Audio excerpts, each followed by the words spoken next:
Gente, hoje eu vou estar ensinando a vocês ativarem a câmera do seu notebook, mas é qualquer notebook.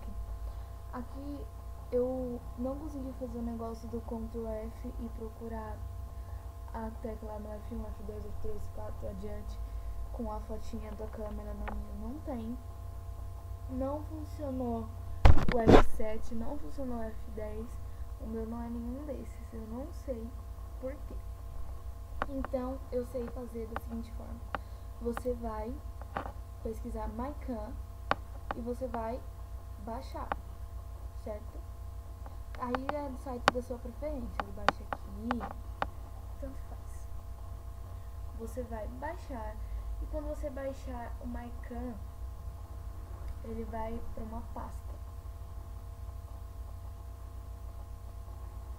Aqui, ó, download.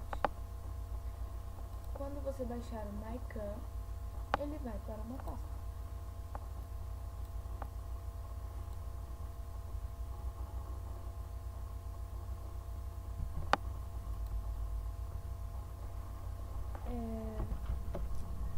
Eu tava procurando a pasta, eu esqueci, eu só vi na hora de trabalho. MyCam. O que você vai fazer? Você vai clicar aqui no aplicativo e você vai criar um atalho. O meu não vai estar mais aqui porque eu já criei um atalho. Ou se não, você coloca colar, se não aparecer para você fazer o atalho, você coloca colar e depois você vem aqui e clica em colar atalho. Aí tá aqui o atalho. Então, você vai somente abrir o MyCam e vai estar aí a sua webcam funcionando normalmente. E você pode tirar fotos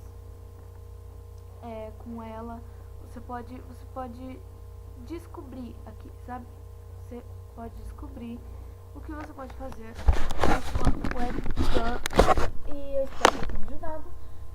E se inscreva no meu canal, eu deixo o link pra baixar aqui na descrição. E até o próximo vídeo. Um beijo.